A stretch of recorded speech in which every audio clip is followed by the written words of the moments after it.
He stood there, clutching a wrinkled invitation in his trembling hand, the cheap paper soaked with his sweat. His voice cracked as he looked up at her, her white nurse's uniform glowing under the hospital lights. "Would you be my date to the dance?" he asked. The nurse blinked, her soft smile freezing for a moment. Around them, other staff members whispered, some hiding their laughter. They all knew who she really was, but he didn't. She looked at the boy, with his worn-out shoes and tired eyes, and for a moment, she saw something rare, sincerity.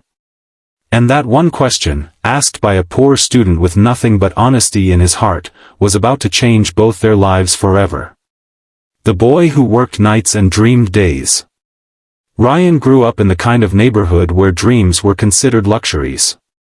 His mother cleaned houses for a living, his father had left years ago, and every penny mattered.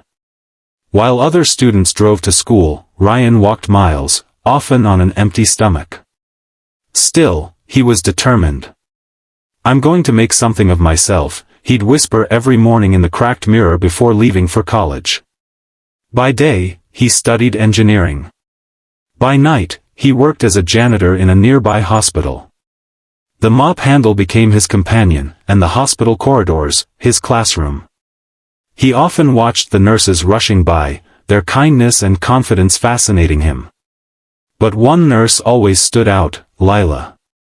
She wasn't like the others. Lila smiled at everyone, from the patients to the janitors. She once offered Ryan a cup of coffee during a cold night shift, and that single gesture had carved her into his heart. He didn't know much about her except that she seemed too gentle, too graceful to belong to his world. Then one day, a notice appeared on the college board, "Annual Spring Dance, bring a date." Ryan chuckled at first. Guys like him didn't go to dances. They worked. But something in his heart whispered otherwise this time. Maybe he could live a little. Maybe he could ask her. Days passed before he found the courage. Every time he saw Lila, his voice would die in his throat. Until that one night, when she found him cleaning the hospital lobby, humming softly to himself. "You have a nice voice," she said kindly. Ryan froze, embarrassed.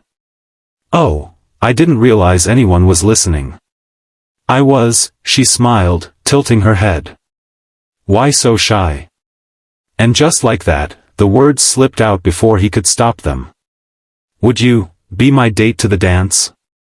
For a moment, the world stopped. The beeping machines, the footsteps, the chatter, everything faded. Lila stared at him, her eyes soft but searching. Then she smiled faintly and said, "You're brave, Ryan. I'll think about it." That night, Ryan couldn't sleep. For the first time in years, he wasn't thinking about bills or work. He was thinking about her, and hope. Days turned into weeks. Ryan avoided asking her again, afraid she'd laugh, or worse, say no. But the day before the dance, as he was mopping the corridor, someone tapped his shoulder. It was Lila. She was holding a small envelope. "Meet me at the college dance tomorrow night," she said softly. "Don't be late." And before he could respond, she was gone. The next night, Ryan wore his best clothes, an old white shirt and his only pair of polished shoes. He borrowed a tie from his roommate and walked all the way to the college hall. As he entered, the laughter and glamour almost made him turn back. Everyone looked perfect. He felt out of place, until he heard a familiar voice. "Ryan." He turned, and his breath caught. Lila stood at the door, not in her nurse uniform but in an elegant blue gown. Her hair flowed over her shoulders, and for a second, everyone in the hall stopped and stared. Whispers filled the air. "Isn't that Lila, the CEO's daughter? The one who runs the hospital's charity wing?" Ryan's heart dropped. CEO's daughter?